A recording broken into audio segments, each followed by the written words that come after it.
distribution of microorganisms in the gut. So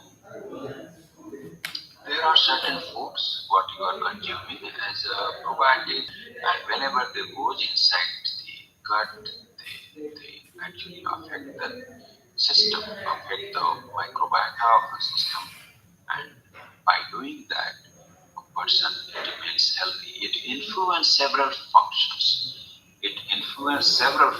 I tell you, actually affecting the complete nutrition, a behavior, xenobiotic degradation, immune modulation. So, I mean, these probiotics are not only helping the digestion but also helping the immune modulation.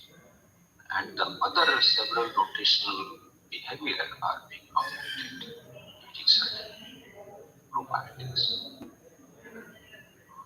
So these were something the highlights of previous lecture we had. And if you have anything to interact with me, you can ask. Otherwise, we will start our next tutorial at 12 o'clock.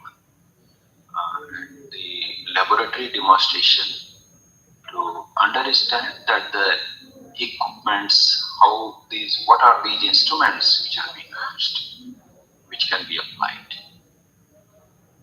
Anything anyone can ask based on my lecture, what I did.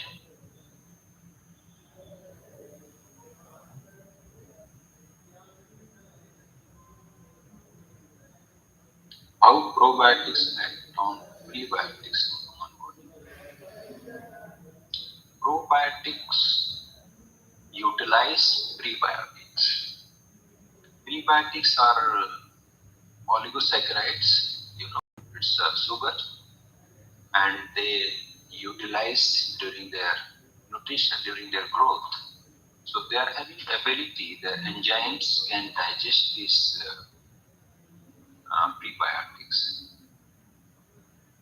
and allows the growth of such prebiotics for their growth. Prebiotics helps the growth of probiotics.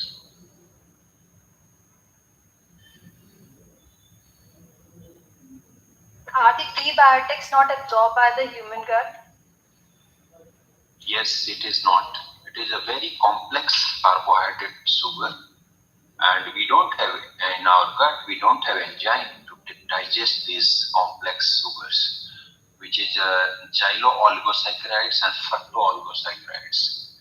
These are complex sugars are undigestible by human gut, but they are very much utilized by probiotics. And those probiotics are helping the human. So you can say prebiotics are indirectly helping the individuals for the growth.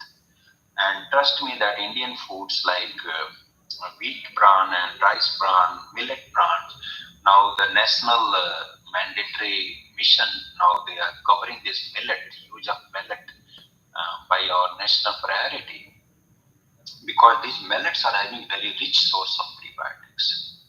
In some of the traditional food, still we are having use of different millets for khichdi, for laddu, for many type of chapati we are making with the millet. Basically, they are providing prebiotic to the microbiota, and gut microbiota remains much more healthier in the presence of these prebiotics.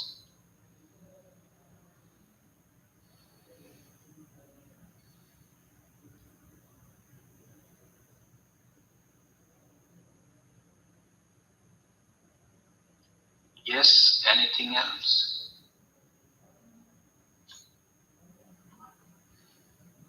So you have talked about several points for the identification of probiotics, like morphological characters are there, and 16S RDNA are there. I'm missing some points. Can you very briefly explain more characteristics on the basis of which we can identify the probiotics?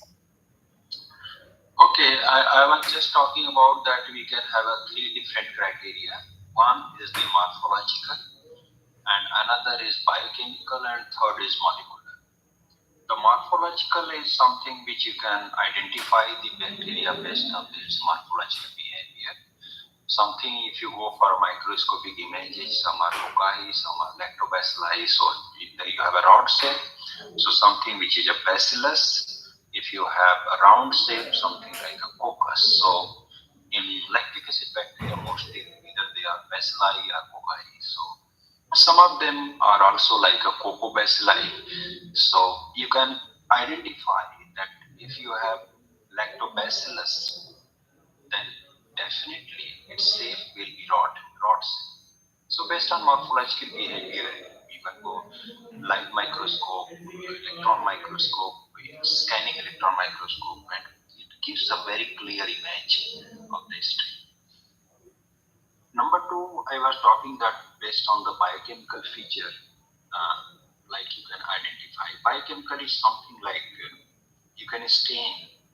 Bacteria belongs to two group, either is a gram positive or gram negative.